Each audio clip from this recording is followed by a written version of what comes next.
Hello everyone. I hope you all are doing good and you are having great fun with your friends and family.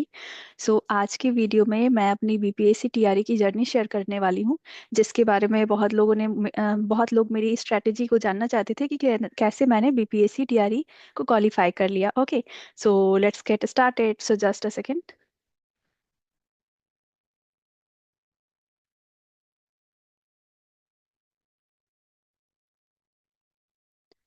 Yes, so हम लोग start करते हैं। तो अगर मैं अपनी बीपीएससी की जर्नी को बताऊं तो सबसे पहले मैंने बीपीएससी टीआरई 2 दिया था।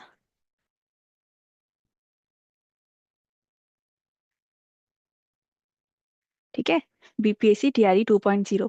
तो जैसा कि मैंने पहले की वीडियोस में भी बताया है कि मैंने कुछ बहुत ज़्यादा प्रिपरेशन नहीं किया है, बट मैं इस बात के लिए बिल्कुल भी आपको रिकमेंड नहीं करती हूँ कि आप लोग बिना प्रिपरेशन के जाके बैठ जाओ एग्जाम में, क्योंकि यहाँ कुछ डिफरेंस हो सकता है मुझ में और आप में।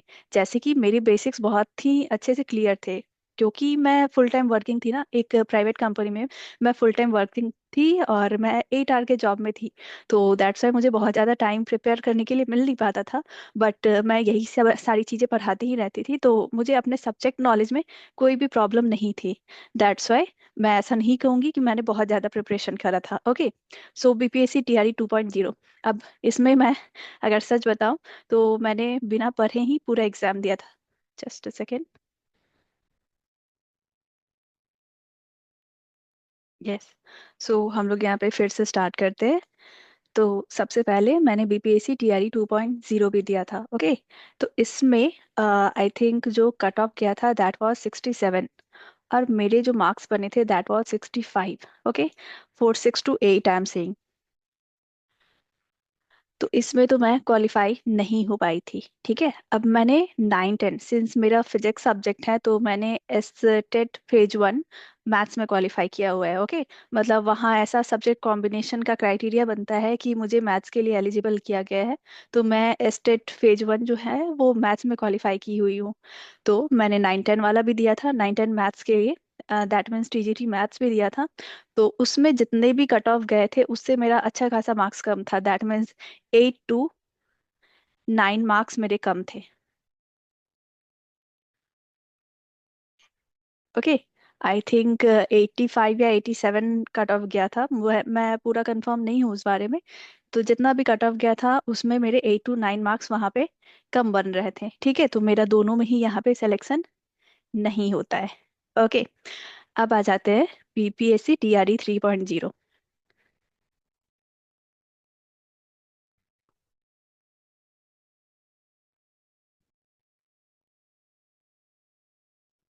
अभी देखते हैं कि इसमें सब्जेक्ट क्या क्या आते हैं। सी, आपका सब्जेक्ट होता है साइंस, जिसमें आपके आ जाते हैं physics chemistry maths. Physics, chemistry, bio, maths. Since मैं साइंस मैथ्स में क्वालिफाई हूँ इसलिए मैं साइंस मैथ्स की स्ट्रेटजी शेयर कर रही हूँ आप लोगों से अपनी। ठीक है, so physics chemistry maths bio. Then आपका INM, Indian national movement. Then आपकी आ जाती है करंट अफेयर। देन आपकी आ जाती है ज्योग्राफी। ये आपकी हो गई। हाँ, और आपकी जो 40 मार्क्स वाली होती है उसमें आपकी और एक साइंस भी आती है ना, साइंस। ठीक है, अब ये सारी आपकी आती है 8 8 मार्क्स में। 8 8 8 एंड मैं इसे लिख रही हूँ 8 + 40। ओके, क्योंकि मेन सब्जेक्ट में आपका 40 मार्क्स में मैथ्स आता है, 40 मार्क्स में साइंस आता है। एंड आपका इधर जो आपके टोटल 40 मार्क्स होते हैं उसमें भी आपका ये 8 मार्क्स का मैथ्स पूछा ही जाता है। ठीक है, तो टोटल आपके हो गए 48 marks for maths. Okay, and 48 marks for science. अभी देखो, अब इसमें मेरा ये बहुत ही अच्छे से क्लियर है, ये बहुत ही अच्छे से क्लियर है, ये बहुत ही अच्छे से क्लियर है। ठीक है, मतलब अगर मैं किसी एग्जाम की प्रिपरेशन कर रही हूँ तो मैं इन तीनों को नहीं भी पढूं तो मैं अच्छा खासा इसमें स्कोर कर सकती हूँ। जो मेरा क्लियर नहीं है वो था ये देन ये current affairs, geography and science तो मैंने बताया है कि ये मेरा बहुत ही अच्छे से क्लियर है, जिसमें कि बायो वाला सेक्शन को छोड़ के।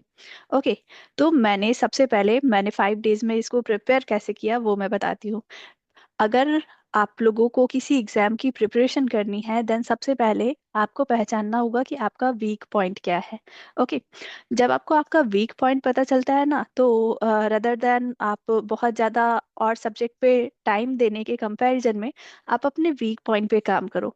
तो अगर आप अपने वीक पॉइंट पे काम करते हो तो वो जो आपका वीक एरिया है वो बहुत ही ज़्यादा इम्प्रूव हो जाएगा और आप उसमें अच्छा मार्क्स गेन कर सकते हो। ओके, तो मुझे पता था कि मेरा सब्जेक्ट नॉलेज तो ठीक ठाक है, मुझे बस काम करना है, तो अपने वीक पॉइंट पे काम करना है। ओके, देन मैंने उसी अकॉर्डिंग वहाँ पे प्रिपरेशन को स्टार्ट करा।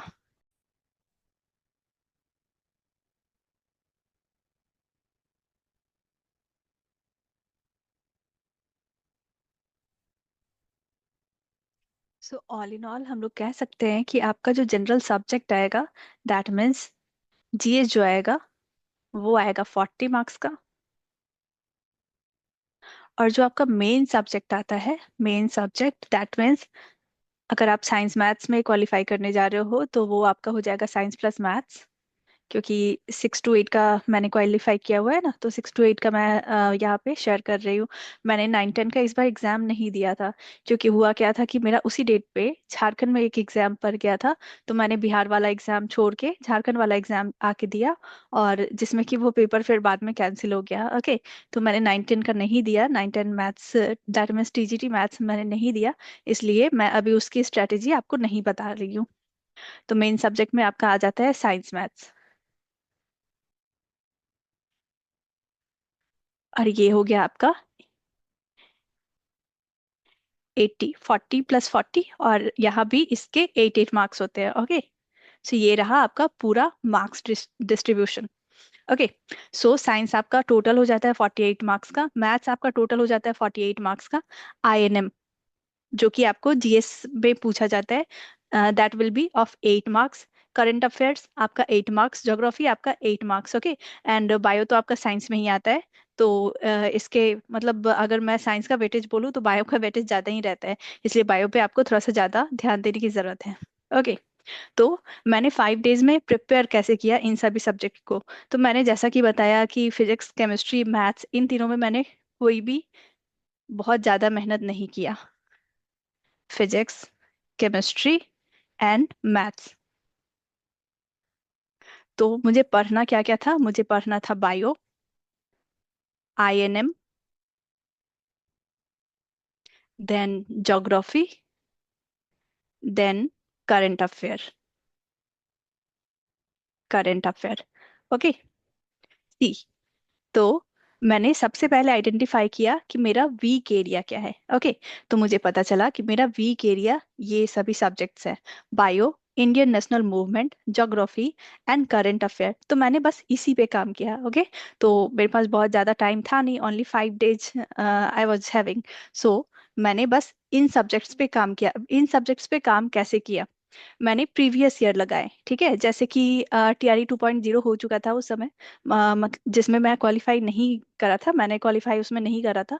तो उसके टीआरई 2.0 एंड टीआरई 1.0 के भी जो भी जीएस पार्ट के क्वेश्चंस थे वो मैंने लगाए।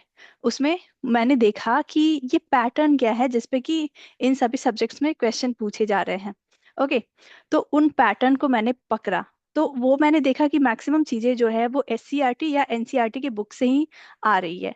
ओके, तो मैंने एनसीईआरटी बुक से इन सभी चीजों को प्रिपेयर करा। एनसीईआरटी बुक अगर मैं नहीं भी बोलूँ तो मतलब 5 डेज में अब एनसीईआरटी पूरा कंप्लीट करना तो वहाँ पे पॉसिबल नहीं होता है। तो मैंने करा क्या कि मैंने मैराथन वीडियोस देखना, मतलब यूट्यूब पे आपको बहुत सारे मैराथन वीडियोस मिल जाएंगे इन सब्जेक्ट्स के। ओके, तो मैंने मैराथन वीडियोस देखना वहाँ पे स्टार्ट करा इन चारों ही सब्जेक्ट के लिए। ओके, तो सबसे पहले मैंने क्या करा, मॉक टेस्ट दिया प्रीवियस ईयर के, उससे मैंने पता करा कि मेरा वीक पॉइंट क्या है। उसके बाद मैंने अपने वीक एरिया पे काम करा। ओके, एंड अब यहाँ पे आपके पास दो रास्ते हैं, आप टॉपिक वाइज वहाँ पे प्रिपरेशन कर सकते हो, या फिर आप जस्ट अ सेकेंड।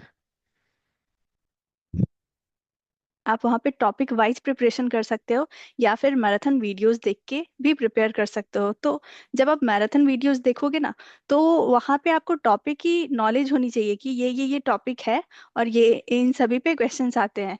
तब आप मैराथन वीडियो देखोगे तो आपको समझ में आएगा। अगर आप डायरेक्टली जंप कर जाओगे मैराथन वीडियोस पे तो वहाँ पे आपको समझ नहीं आने वाला है। इसलिए पहले टॉपिक समझ लो कि क्या टॉपिक है, जिससे कि आपका क्वेश्चंस बन सकते हैं या बनता है। ठीक है। तो टॉपिक वाइज पहले आप आइडिया ले लो, देन आप मैराथन वीडियो पे, अगर आपके पास टाइम की कमी है, जैसे मेरे पास 5 ही दिन थे तो मेरे पास टाइम की कमी थी, तो मैं फिर मैराथन वीडियो पे जंप कर गई और मैराथन वीडियो ही मैं देख के चली गई थी। ठीक है। अब वहाँ पे मतलब हुआ कुछ है ऐसा कि उससे क्वेश्चन आ गए थे। मैंने किसका मैराथन वीडियो देखा था वो भी बता देती हूँ।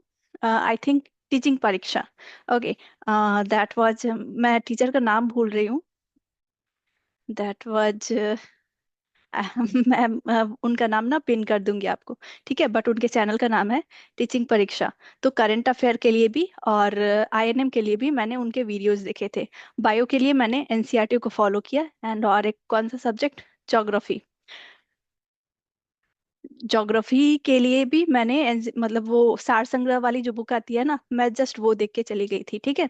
तो बस यही सबसे मेरे जो मार्क्स है वो ओवरऑल इस बार 87 बन गए। ओके।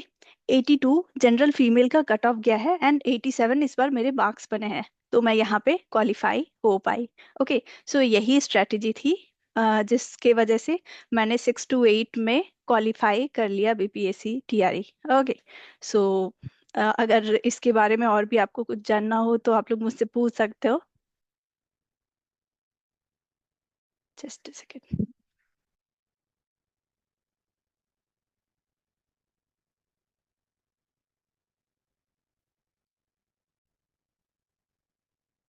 आप लोगों को कोई भी डाउट हो कि ये सेगमेंट को कैसे प्रिपेयर करें, ये सेगमेंट को कैसे प्रिपेयर करें, तो मैंने जितना प्रिपेयर किया है उतना तो मैं बता ही सकती हूँ। अपने सब्जेक्ट नॉलेज में जो अभी आप मुझसे पूछोगे वो तो मैं बता ही सकती हूँ। तो अगर आपको इन सभी चीज़ों में कोई डाउट हो, कोई चैप्टर कोई सेगमेंट समझ नहीं आ रहा हो, तो आप मुझे कह सकते हो। बाकी जीएस पेपर के लिए मैंने जैसे प्रिपेयर किया वो मैंने शेयर कर दिया आप लोगों से। तो कुछ मोरल ऑफ द स्टोरी अगर मैं कहूँ, तो सबसे पहले आपको अपने वीक पॉइंट को पहचानना होता है। ठीक है। इसके लिए आप प्रीवियस ईयर पेपर्स लगा सकते हो, मॉक टेस्ट दे सकते हो। ठीक है।